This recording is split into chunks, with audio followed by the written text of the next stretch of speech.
Hello students, welcome to the new video. आज हम new practical problem के साथ स्टार्ट करेंगे, जो है हमारा क्वेश्चन नंबर 11।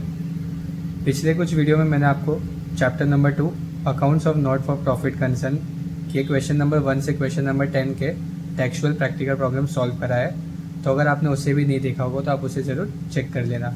आज हम न्यू क्वेश्चन के साथ आगे स्टार्ट करते हैं। सबसे फर्स्ट क्वेश्चन हमारा question number 11, account of a school.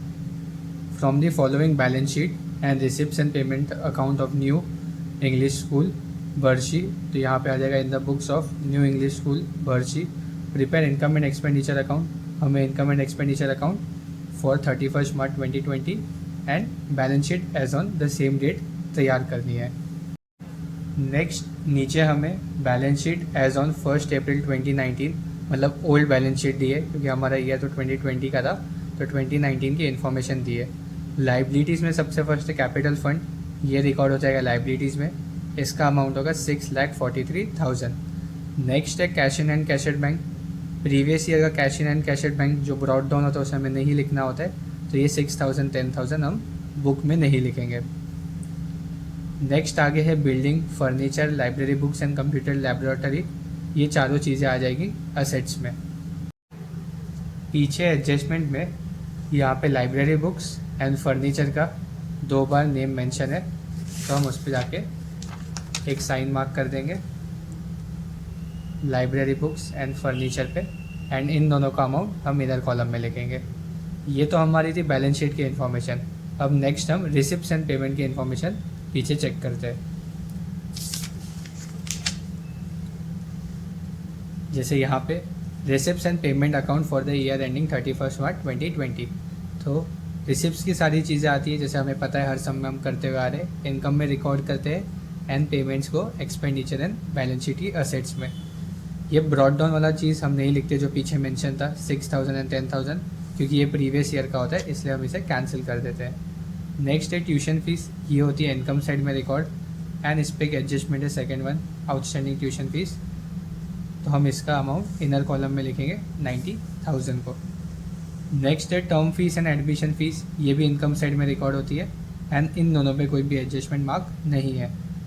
इसके बाद है डोनेशन कैपिटल, इसे हमें कैपिटलाइज करना होगा, तो हम इसका भी अमाउंट इनर कॉलम में लिखेंगे डोनेशन का 61,000 को, एंड इसकी सेकेंड इफेक्ट कैपिटल फंड में ऐड कर देंगे।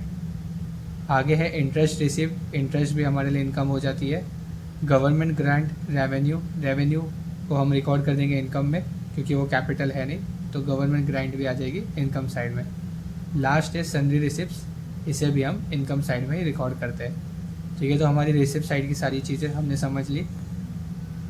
नेक्स्ट अब हम पेमेंट साइड को देखते हैं। पेमेंट साइड में सबसे फर्स्ट वन है सैलरी। सैलरी रिकॉर्ड होती है एक्सपेंडिचर में एंड इस पर एक एडजस्टमेंट मार्क है, तो हम इसका अमाउंट इनर कॉलम में लिख लेंगे 90,000 को। नेक्स्ट है लाइब्रेरी बुक्स। लाइब्रेरी बुक्स होते हैं रिकॉर्ड असेट्स में, जैसे हमने बैलेंस शीट में पीछे देखा, एंड यहाँ पे जो है पेमेंट का ये होता है परचेज, तो इस परचेज को हम लाइब्रेरी बुक्स के ओपनिंग बैलेंस में ऐड कर देंगे 14,000 को। इसके बाद है office rent, printing and stationery and sundry expense, ये तीनों आ जाते हैं हमारे एक्सपेंडिचर साइड में, एंड इन तीनों पे एडजस्टमेंट मार्क नहीं है।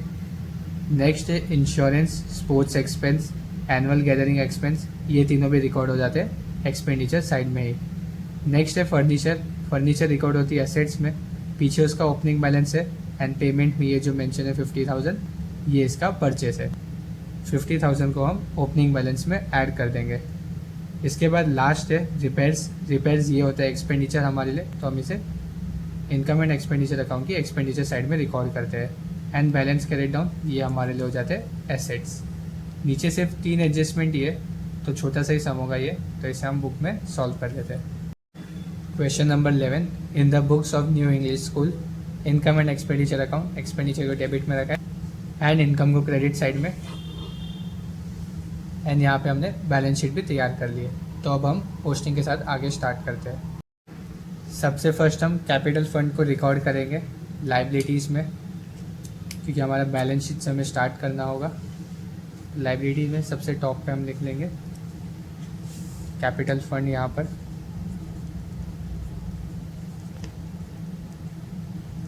एंड इसका अमाउंट था 6,43,000। नेक्स्ट है cash in and cash at bank. ये प्रीवियस ईयर का था तो हम इसे लिखते नहीं है। इसके बाद है बिल्डिंग, ये आती है असेट्स में एंड इसका अमाउंट है 4,50,000।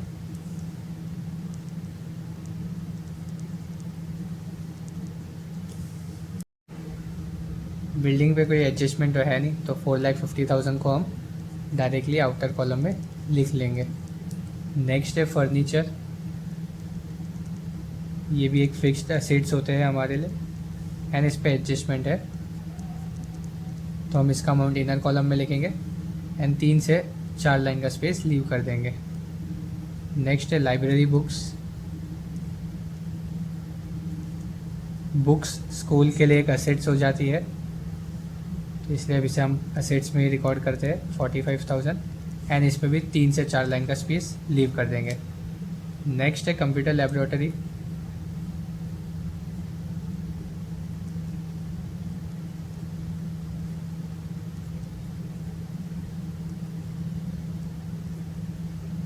इस पर कोई एडजस्टमेंट है नहीं 60,000, तो 60,000 को हम डायरेक्टली आउटर कॉलम में लिख लेंगे।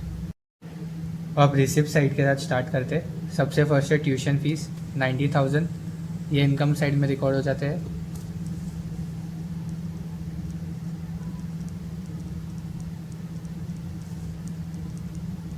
एंड इस पर एडजस्टमेंट मार्क है, तो हम इसका अमाउंट इनर कॉलम में लिखकर 2 लाइन का स्पेस लीव कर देंगे। नेक्स्ट है टर्म फीस एडमिशन फीस, ये भी इनकम साइड में ही रिकॉर्ड होती है।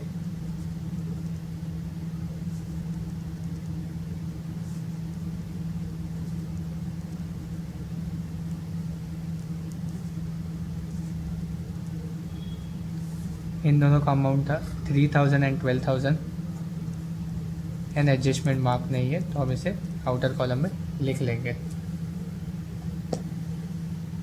इसके बाद है डोनेशन, जो कैपिटलाइज हो गया है, तो हम इसे इनर कॉलम में लिखेंगे 61,000 को।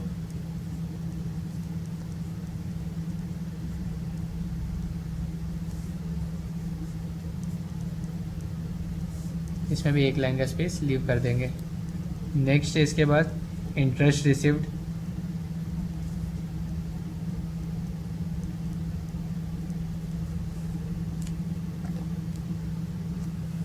उसके बाद है government grant and salary receipts, ये दोनों भी इनकम साइड में आ जाएंगे।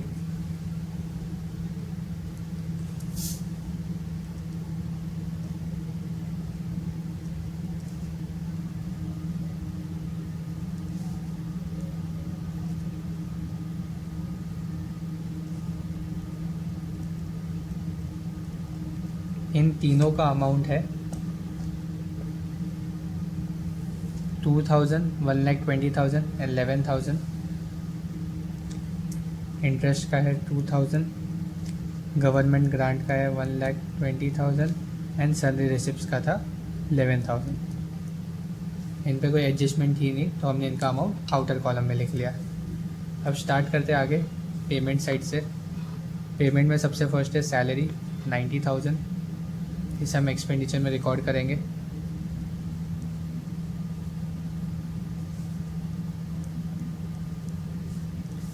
दो लाइन का स्पेस लीव कर देंगे। लाइब्रेरी बुक्स, इसे हमें परचेज में ऐड करना होगा 14,000 को। लाइब्रेरी बुक्स यहाँ पर है, यहाँ हम लिखेंगे ऐड परचेज 14,000 एंड इसके नीचे इसका अमाउंट लिख देंगे 45,000 में 14,000, ये हो जाता है 59,000 रुपीज़। नेक्स्ट है लाइब्रेरी बुक्स के बाद ऑफिस रेंट 10,000।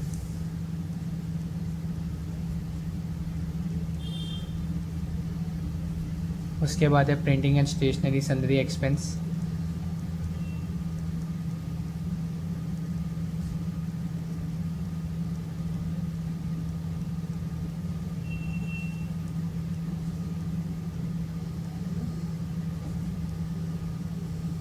बाद में है इंश्योरेंस एंड स्पोर्ट्स एक्सपेंस।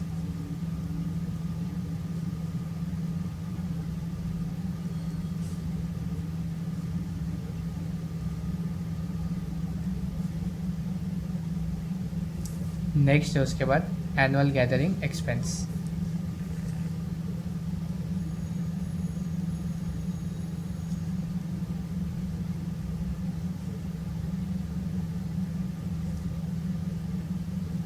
इन सब का अमाउंट है, ऑफिस रेंट का था 10,000, तो ऑफिस रेंट के आउटर कॉलम में हम 10,000 लिख देंगे। नेक्स्ट है प्रिंटिंग एंड स्टेशनरी, इसका है 22,000, इस पर भी कोई एडजस्टमेंट है नहीं तो हम आउटर कॉलम में लिख लेंगे। आगे है सनरी एक्सपेंस, इसका अमाउंट है 12,000। इंश्योरेंस ये है 10,200। स्पोर्ट्स एक्सपेंस ये है 8,000 rupees. And annual gathering expense ये हो गया हमारा 9,000 रुपीज़। नेक्स्ट है इन सब के बाद फर्नीचर, जिसका अमाउंट है 50,000, तो 50,000 हमें ऐड करना होगा फर्नीचर में। एंड रिपेयर्स को सबसे फर्स्ट हम इसके एक्सपेंडिचर साइड में लिख लेते हैं, तो यहाँ पे हम लिख देंगे रिपेयर्स, अमाउंट है इसका 50,000 रुपीज़। एक्सपेंडिचर हो गया, अब फर्नीचर को हम ऐड कर देते हैं उसके ओपनिंग बैलेंस में 50,000। यहाँ लिखेंगे हम ऐड परचेस्ड 50,000, ये हो जाता है हमारा 1,22,000 रुपीज़। इसके बाद लास्ट है हमारा balance carried down, cash in and cash at bank, ये असेट्स में आ जाते हैं। एकदम एंड में हम रिकॉर्ड कर लेंगे यहाँ पर।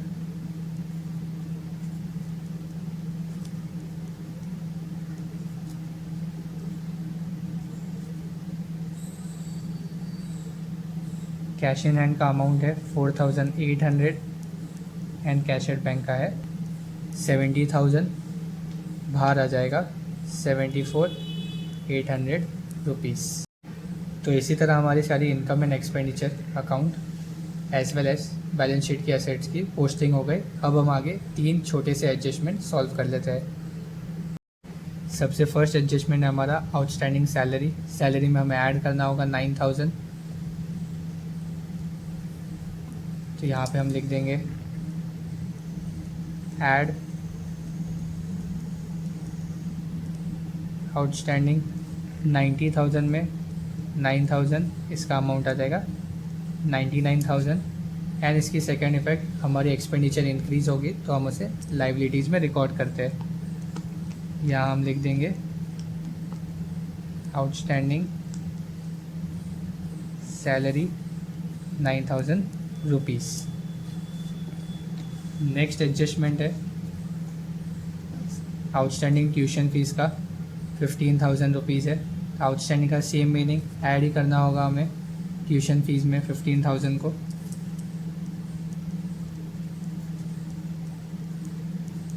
यहाँ पे भी हम लिख देंगे ऐड आउटस्टैंडिंग फीस 15,000, 90,000 में 50,000, ये हो जाएगा 1,05,000 रुपीज़। एंड जब मेरी इनकम आउटस्टैंडिंग रहेगी तो ये आ जाता है सेकेंड इफेक्ट बैलेंस शीट की असेट्स पे। यहाँ हम लिख देंगे आउटस्टैंडिंग ट्यूशन फीस, अमाउंट है इसका 15,000। तो फर्स्ट सेकेंड तो काफ़ी सिंपल एडजस्टमेंट थी, थर्ड भी काफ़ी इजी है। थर्ड बोला है हमें डेप्रिशिएट करना है लाइब्रेरी बुक्स में से 9,000 एंड फर्नीचर में से 10,000। डायरेक्ट इन्होंने अमाउंट ही दे दिया है। तो डेप्रिशिएट का फर्स्ट इफेक्ट होता है लेस करना, जिसका भी नेम मेंशन हो। यहाँ पे हम दोनों जगह लिखेंगे depreciate library books and furniture में। लाइब्रेरी बुक्स में से हमें लेस करना था 9,000 रुपीज़ को, एंड फर्नीचर में से हमें लेस करना था 10,000 रुपीज़ को। 59,000 में से 9,000 लेस हो जाएगा तो इसका आंसर आ जाएगा 50,000 रुपीज़। एंड 1,22,000 में से 10,000 लेस हो जाएगा तो इसका आंसर आ जाएगा 1,12,000 रुपीज़। एंड इन दोनों की सेकेंड इफेक्ट ये रिकॉर्ड हो जाएगी इनकम एंड एक्सपेंडिचर की डेबिट साइड में। यहाँ हम लिख देंगे to depreciate library books and next one था हमारा फर्नीचर। लाइब्रेरी बुक्स में से हमें लेस करना था 9,000 एंड फर्नीचर में थे हमें लेस करना था 10,000 रुपीज़ को। तो इसी तरह हमारी एडजस्टमेंट भी सॉल्व हो गई। सबसे फर्स्ट ये आउटस्टैंडिंग सैलरी 9,000 को हमें ऐड करना था एंड एक्सपेंडिचर इंक्रीज़ हो गई, तो लाइबिलिटीज़ में हमें उसे सेकेंड इफेक्ट लिख ली। ट्यूशन फीस में भी सेम था, हमें फर्स्ट ऐड करना हुआ एंड नेक्स्ट असेट्स में जाके हमने उसकी सेकेंड इफेक्ट लिख ली। इसके बाद था हमारा डेप्रिशिएट हमें लेस करना हो गया फर्नीचर में से एंड लाइब्रेरी बुक्स में से। 10,000 फर्नीचर में था एंड लाइब्रेरी बुक्स में था 9,000। इसकी सेकेंड इफेक्ट थी एक्सपेंडिचर की डेबिट साइड में। अब एक खाली बाकी है डोनेशन करके कैपिटलाइज जो हमें करना था, तो हम यहाँ पे लिख देंगे लेस कैपिटलाइज्ड। फुल अमाउंट बोला है वहाँ पर, तो 61,000 को हम फुल लेस कर देंगे, तो आंसर फाइनल कॉलम में हमारा आ जाएगा नील। एंड सेकेंड इफेक्ट इसकी कैपिटल फंड में ऐड करना होगा। यहाँ पे हम लिख देंगे डोनेशन। अमाउंट है इसका 61,000 रुपीज़। 6,43,000 में 61,000, इसका आंसर आ जाएगा 7,04,000 रुपीज़। तो यहाँ हम लिख देंगे 7,04,000 एंड इसमें अब हमें ये चेक करना है कि हमें सरप्लस आ रहा है कि deficit income and expenditure account से। तो हम यहाँ पे इनकम साइड का टोटल पहले कर लेंगे एंड एक्सपेंडिचर साइड का भी कैलकुलेट करके चेक कर लेंगे कि हमें सरप्लस आ रहा है या डेफिसिट। तो इनकम साइड में सबसे फर्स्ट हमें लिखना होगा 1,05,000, उसमें ऐड करना होगा 3,000 एंड 12,000 को।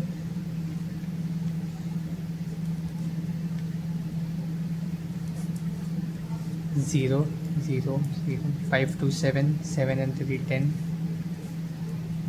यहाँ पे हो जाएगा 1,20,000। नेक्स्ट इसमें ऐड करना होगा 1,20,000 एंड 2,000 को।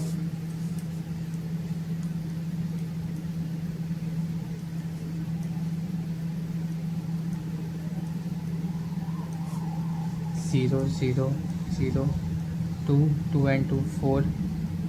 यहाँ पे होता है 2,42,000। लास्ट हमें ऐड करना होगा 11,000 को।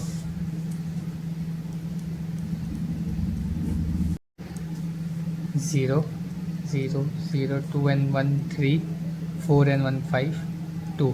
तो हमारी क्रेडिट साइड का टोटल आता है 2,53,000। अब हमें डेबिट साइड का टोटल करना होगा। सबसे फर्स्ट है 99,000, उसमें हमें ऐड करना होगा 10,000 को। Then 22,000, 0 0 0 9 and 2 11 10 11 13। इसके बाद हमें ऐड करना होगा 12,000 को and 10,200।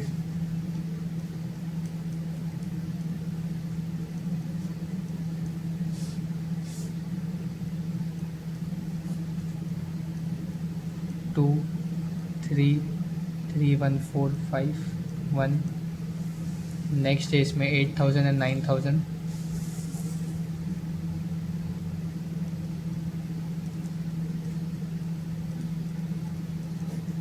Zero zero 2 3 and 8 11 11 and 9 20।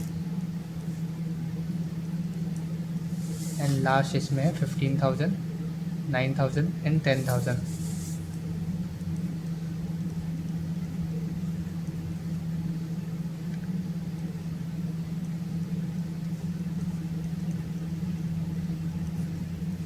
Zero zero यहाँ पे 2 है, 9 एंड 5 14 8 9 10। तो हमारी डेबिट साइड का टोटल आ रहा है 2,04,200। तो डेबिट साइड में हम लिख देंगे 2,04,200। हमारी इनकम साइड बड़ी है तो हम उसे 2 बार नीचे मेंशन कर देंगे 2,53,000 को एंड यहाँ पर सर्कल कर लेंगे अब 2,53,000 में से हमें 2,04,200 को लेस करना होगा, और जो हमारा आंसर आएगा वो हमारा सरप्लस हो जाएगा।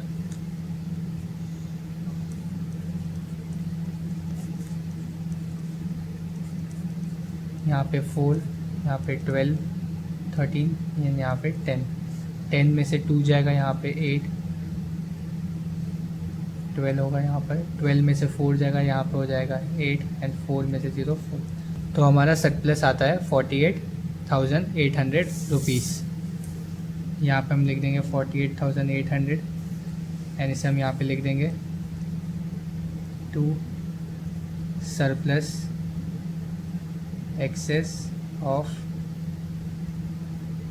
income over expenditure, देन हम इस सरप्लस को ऐड कर देंगे कैपिटल फंड में। यहाँ हम लिख देंगे ऐड सरप्लस, अमाउंट था इसका 48,800 रुपीज़। 7,04,000 में हमें 48 ऐड करेंगे तो हमारा आंसर आता है 7,52,000, एंड पीछे 800 का 800। अब हमें नेक्स्ट लाइबिलिटी साइड का पूरा टोटल करना होगा एंड एसेट्स का, और हमें चेक करना होगा कि हमारा ये सब टैली हो रहा है कि नहीं। तो सबसे फर्स्ट लाइबिलिटी साइड का टोटल 7,52,000 में अगर हम 9,000 को ऐड कर देंगे तो ये आ जाएगा 7,61,000 एंड 800 का 800। तो लाइबिलिटी साइड का टोटल हमें मिल गया 7,61,800 रुपीज़। अब हम एसेट साइड का ऐड कर लेते हैं। सबसे फर्स्ट हम 4,50,000 में ऐड करेंगे 1,12,000 को,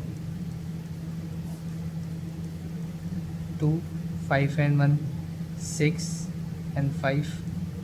इसके बाद हमें ऐड करना होगा 50,000 एंड 60,000 को,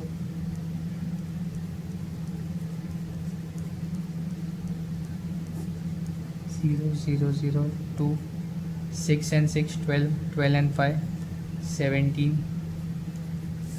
नेक्स्ट हमें ऐड करना होगा 74,800 को,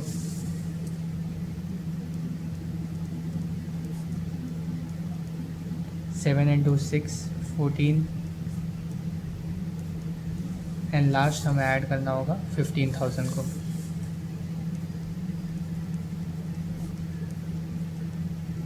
6 and 5, 11, 1 कैरी, 6, 7। तो हमारी लाइबिलिटी साइड का आंसर भी सेम आता है 7,61,800 रुपीज़।